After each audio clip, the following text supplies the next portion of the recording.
Well, not every news story is a parable, but there was something in the scenes on the streets of London this morning that seems to possess a meaning beyond what was happening in front of us. If you missed it, environmentalists were at it again, but this time their contempt for the rule of law backfired.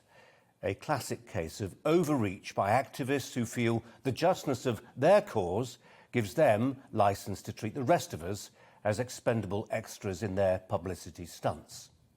Today was a public relations disaster for Insulate Britain, and it's time fellow environmentalists called them out for what they are, a group that is setting back their cause by years. Well, what happened today? Insulate Britain gave their fellow subjects the means and the motive to take back control of the Queen's Highway. The motive? Well, that was the sight of an ambulance blocked by protesters. At first, motorists, many of them tradesmen, tried to reason with the blockaders.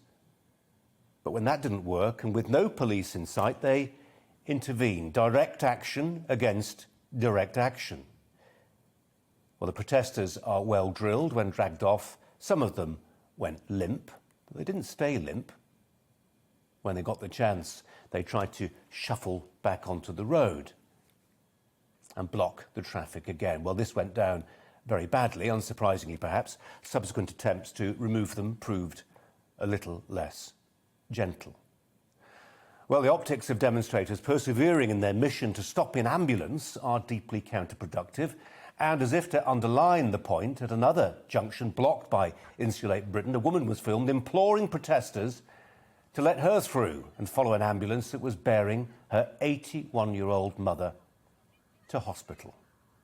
The sight of a distraught woman tearfully begging for permission to be with her sick parent is a reminder that Insulate Britain is drunk on power. It's a power we've given them by standing by and waiting for the police to intervene. Well, I've argued before that it's right that we do that, right that we let the law take its course for injunctions to bite.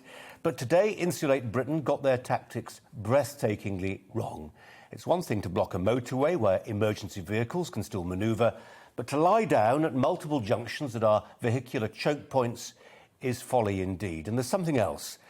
By dragging out their protests, Insulate Britain have given people time to make a plan, to think about what they'd do if caught up in one of their actions.